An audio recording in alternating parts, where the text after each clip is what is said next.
When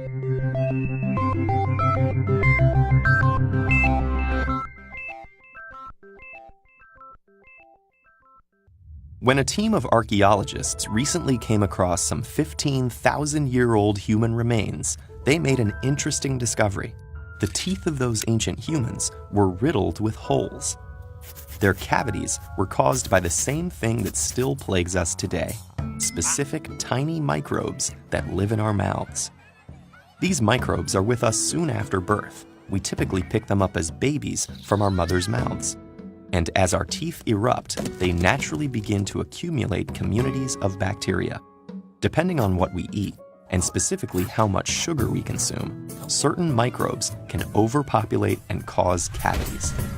Diets high in sugary foods cause an explosion of bacteria called mutans streptococci in our mouths.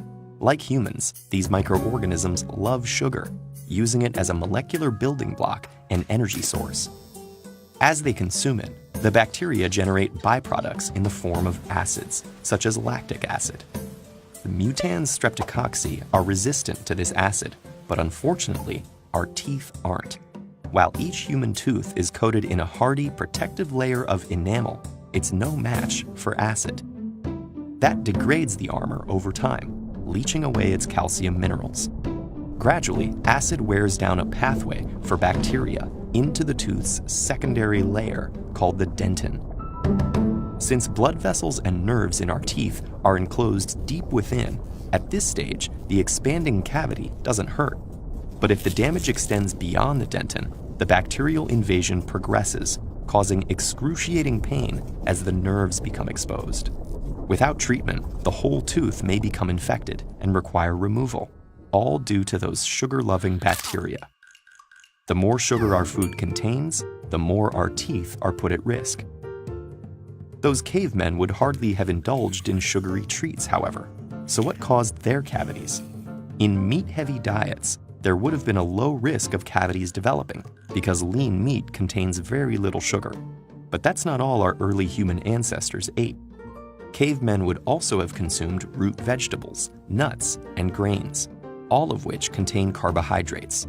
When exposed to enzymes in the saliva, carbohydrates get broken down into simpler sugars, which can become the fodder for those ravenous mouth bacteria. So while ancient humans did eat less sugar compared to us, their teeth were still exposed to sugars. That doesn't mean they were unable to treat their cavities, though. Archaeological remains show that about 14,000 years ago, humans were already using sharpened flint to remove bits of rotten teeth. Ancient humans even made rudimentary drills to smooth out the rough holes left behind, and beeswax to plug cavities, like modern-day fillings. Today, we have much more sophisticated techniques and tools, which is fortunate because we also need to contend with our more damaging, sugar-guzzling ways. After the Industrial Revolution, the human incidence of cavities surged because suddenly we had technological advances that made refined sugar cheaper and accessible. Today, an incredible 92% of American adults have had cavities in their teeth. Some people are more susceptible to cavities due to genes that may cause certain weaknesses, like softer enamel. But for most, high sugar consumption is to blame. However, we have developed other ways of minimizing cavities besides reducing our intake of sugar and starch. In most toothpastes and many water supplies, we use tiny amounts of fluoride. That strengthens teeth and encourages the growth of enamel crystals that build up a tooth's defenses against acid. When cavities do develop, we use tooth fillings to fill and close off the infected area, preventing them from getting worse. The best way to avoid a cavity is still cutting down on sugar intake and practicing good oral hygiene to get rid of the bacteria and their food sources.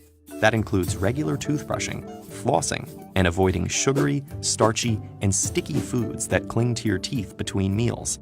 Gradually, the population of sugar-loving microbes in your mouth will decline. Unlike the cavemen of yesteryear, today we have the knowledge required to avert a cavity calamity. We just need to use it.